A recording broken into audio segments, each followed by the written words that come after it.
মুম্বাইয়ের এক জনবহুল অঞ্চলে মিনা নামের এক গরিব মহিলা ম্যাগি অমলেটের ঠেলা লাগাতো। মিনার ম্যাগি অমলেটের সবাই প্রশংসা করত।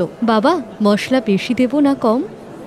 কাকি, যেমন তুমি বানাও ওরকমই মশলা দাও, একটু ঝাল ঝাল চটপটে মশলা। হ্যাঁ মিনা বোন, তুমি যাই বলো, তোমার হাতের ম্যাগি অমলেট তো খুবই সুস্বাদু হয়। তা কত বছর ধরে তুমি এই কাজ করছো? দাদা, 5 বছরের বেশি হয়ে গেছে। প্রথমে তো ঘরেই খাবার তৈরি করতাম, তারপর স্বামীর শরীর খারাপ হয়ে গেল, এই জন্য দিনে কাজ করাও মুশকিল হয়ে গেল। বাচ্চারাও ছোট ছিল, তাই আমি ঘরে খাবার বানানো ছেড়ে দিলাম। এরপর একদিন বাড়িতে এরকমই ম্যাগি অমলেট বানিয়ে খাওয়ালাম, সবার খুব ভালো লাগলো। তারপর আমি এই কাজ শুরু করে দিলাম। কিভাবে এত বছর হয়ে গেল আজ বুঝতেই পারি না। ব্যাস, এখন যা কামাই তাতে আমাদের দিন চলে যায়। মিনা আন্টি, কষ্টের ফল অবশ্যই পাওয়া যায়। আর তুমি তো পরিবারের জন্য কত পরিশ্রম করছো। দেখবে একদিন তোমার নাম সব জায়গায় ছড়িয়ে পড়বে, তারপর ক্রেতা আরো বেড়ে যাবে ম্যাগি অমলেটের।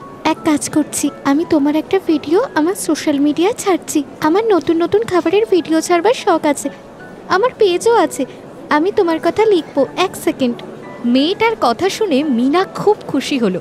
মেয়েটা মিনার একটা ছোট ভিডিও বানিয়ে নিজের সোশ্যাল মিডিয়া পেজে ছেড়ে দিল। এই দেখো মিনা আন্টি, তোমার ভিডিও। দেখলে, কমেন্টও আসতে শুরু করেছে। আমি এখানের অ্যাড্রেস দিয়ে দিয়েছি, এখন তোমার কাছে লোক ম্যাগি অমলেট খাওয়ার জন্য আসবে। আচ্ছা, আমি আসি। আন্টি, থ্যাংক ইউ, তুমি খুব টেস্টি ম্যাগি অমলেট খাইয়েছো। ঠিক আছে মা, তোমাকেও অনেক অনেক ধন্যবাদ আমার ব্যাপারে এতটা ভাবার জন্য। আবার এসো। অবশ্যই আন্টি, আমি আমার বন্ধুদেরও নিয়ে আসবো। ওই মেয়েটা ওখান থেকে চলে গেল। মিনা আবার নিজের কাজে মন দিল। মিনার ভাসুর প্রকাশ 1 নম্বরের মাতালা ধূর্ত ছিল, কিন্তু যখন থেকে ও মিনার ভালো রোজগার হতে দেখলো, ও মিনাকে হিংসা করতে লাগলো। আর কিছু মাস পরেই ও মিনার মতো ম্যাগি অমলেটের ঠেলা লাগালো, কিন্তু ও মিনার মতো টেস্টি ম্যাগি অমলেট বানাতো না। এই জন্য ও মিনাকে ভীষণ হিংসা করত। ধীরে ধীরে মিনা সোশ্যাল মিডিয়ায় ফেমাস হতে লাগলো, আর ওর রোজগারও বাড়তে লাগলো। ও কিছু পয়সা জমিয়ে স্বামীর চিকিৎসা শুরু করলো। বাচ্চাদেরও পাশে একটা স্কুলে ভর্তি করে দিল, যাতে ওরা পড়তে পারে। ছেলেকে 5ম শ্রেণীতে আর মেয়েকে 6ষ্ঠ শ্রেণীতে ভর্তি করে দিল। এক সন্ধ্যায় যখন মিনা নিজের ঠেলাতে ম্যাগি অমলেট তৈরি করছিল, তখন ক্রেতারাও ওখানে দাঁড়িয়েছিল। স্যুট বুট পরা 2টো লোক ওর পাশে এলো। তোমার নাম কি মিনা? আর এই ঠেলা তুমি চালাও? হ্যাঁ, আমার নামই মিনা, আমি এই ঠেলা চালাই। কিন্তু আপনি কে? দেখুন, আমরা ফুড ইন্সপেক্টর, আপনার ঠেলার নিরীক্ষণের জন্য এসেছি। আমরা খবর পেয়েছিলাম আপনি আনহাইজেনিক খাবার বিক্রি করেন, যেটা মানুষের শরীরের জন্য ক্ষতিকারক।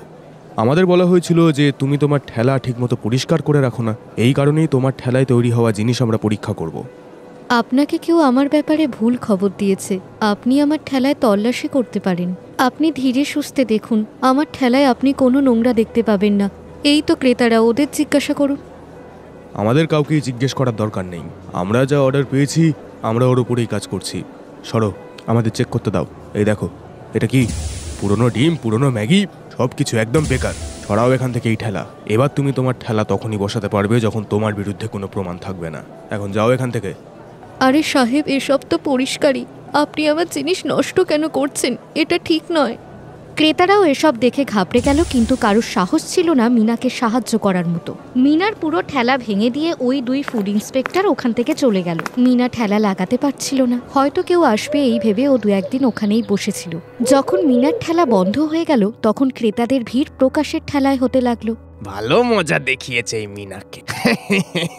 এবার দেখবো যে ঠেলা কি করে লাগায়। হ্যাঁ, মিনার ভাসুর তো খুব খুশি হলো, কারণ এই সব কীর্তি ওরই ছিল। আর ঠিক তখনই ওই মেয়েটা যে মিনার ভিডিও সোশ্যাল মিডিয়ায় ছেড়েছিল, সে বন্ধুদের সাথে ওখানে পৌঁছলো।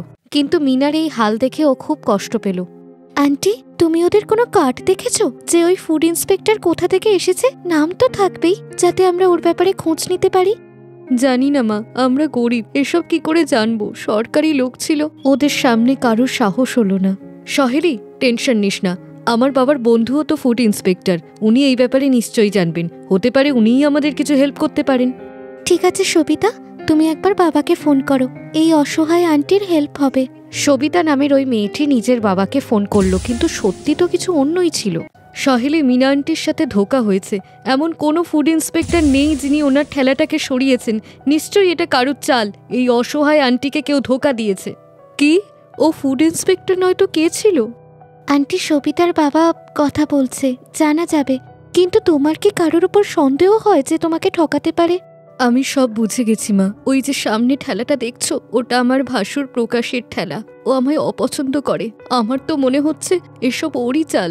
ও এই ব্যাপারে একবারও আমায় জিজ্ঞাসা করতে আসেনি। টেনশন করো না আন্টি, ও নিজেই নিজে সত্যিটা বলবে। আমি যেমনটা বলছি তুমি তাই করো। মিনা ওর ভাসুরের নামে পুলিশে রিপোর্ট করলো। পুলিশের ভয় ওর ভাসুরও সব সত্যি বলে দিল।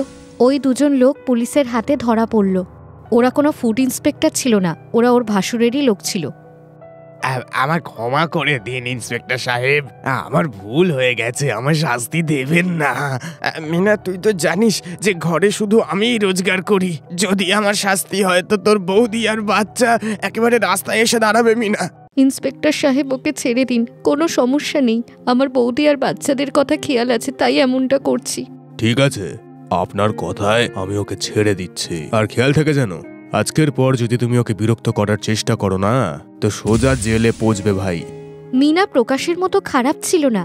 ও প্রকাশকে ক্ষমা করে দিল আর রিপোর্ট তুলে নিল। কিন্তু পুলিশ ওই এলাকায় প্রকাশকে ম্যাগি অমলেটের ঠেলা লাগাতে বারণ করে দিল। আর মিনার ঠেলা এবং জিনিসপত্র লোকসানের জন্য প্রকাশকে জরিমানাও করা হলো। তারপর থেকে প্রকাশ আর মিনাকে বিরক্ত করত না। মিনাও আবার পুরো দমে নিজের কাজে লেগে পড়ল। মিনার স্বামীর শরীরও ঠিক হয়ে গেল। ও মিনার সাথেই কাজ করত। ওই মেয়েগুলোও মিনাকে খুব সাহায্য করেছিল, তাই মিনাও ওদের ধন্যবাদ জানালো। শীতলের বিয়ে কয়েক মাস আগেই হয়েছিল। শীতল একটা মডার্ন মেয়ে। ওর চাউমিন খাওয়া এবং খাওয়ানো দুটোই খুব পছন্দের ছিল। বিয়ের পর প্রায়ই ও ব্রেকফাস্টে কিংবা রাতের ডিনারে চাউমিন বানিয়ে ফেলত। শীতল খুব টেস্টি চাউমিন বানাতো, কিন্তু ওর শাশুড়ি কলাবতীর চাউমিন একদম পছন্দ ছিল না। শীতল বৌমা, খাবার হয়ে গেছে কি? মা, আমি এক্ষুনি আসছি। এই নিন গরম গরম টেস্টি টেস্টি চাউমিন।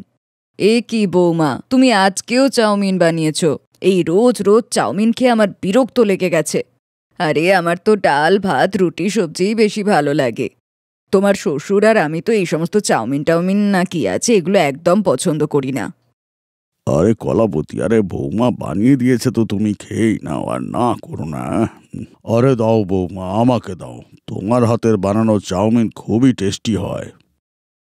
এই নিন বাবা, আমি আপনার জন্য এক্সট্রা সবজি দিয়ে নিয়ে এসেছি। শীতল, জলখাবারে কি হয়েছে? আমাকে দিয়ে দাও, আমার অফিস যেতে লেট হচ্ছে। তোমাকে অফিসে ছাড়তে হবে নাকি ক্যাবে যাবে? রজত, তুমি হয়তো ভুলে যাচ্ছ, এখনও তো আমার অফিসের 1 মাসের ছুটি বাকি আছে। বিয়ের জন্য আমি 6 মাসের লিভ অ্যাপ্লিকেশন দিয়েছিলাম। আমি নেক্সট মান্থ থেকে যাব। ওকে, আসলে আমার ছুটি তো শেষ, তাই তোমার ছুটির কথা খেয়াল নেই। এই নাও তোমার চাউমিন। তুমি আবার চাউমিন বানিয়েছো? মা কিছু বলেনি? বলছিল, কিন্তু আমি তো এখন দিয়ে দিয়েছি। এখন কি করব, মডার্ন বৌমা আমার চাউমিন বানিয়ে খাওয়ায়, তাই আমাদের খেতেও হয়। আজকালকার মডার্ন বৌদের ব্যাপার স্যাপারই আলাদা বাবা। শীতল সব জায়গায় গিয়েছিল, কিন্তু এখনও ওর বড় ননদ রাধিকার বাড়িতে যাওয়া বাকি ছিল। রাধিকা কিছু সময়ের জন্য বিদেশ গিয়েছিল। রাধিকার ননদ সোনিয়ার বিয়ে বিদেশে ঠিক হয়েছিল, সেই জন্য সবাই আশীর্বাদের অনুষ্ঠানের জন্য বিদেশে গিয়েছিল। আর বিদেশ থেকে ফেরা মাত্রই রাধিকা শীতলকে ওদের বাড়িতে খাওয়ার জন্য নিমন্ত্রণ করেছিল। কি গো শুনছ, রাধিকার ফোন এসেছিল এখন। ও 2 দিন আগেই বিদেশ থেকে ফিরেছে। ও বলছিল শীতলকে নিমন্ত্রণ করে খাওয়াবে, তাই আমাদের সবাইকেই ডেকেছে। বৌমা, কাল রাতেই যেতে হবে, ভালো কিছু একটা পরে নিও। মা, আপনি আমাকে কিছুদিন আগে আমার জন্মদিনের জন্য যে একটা রেডিমেড শাড়ি গিফট করেছিলেন, আমি ভাবছি ওটাই পরব। ওটা বেশ সুন্দর।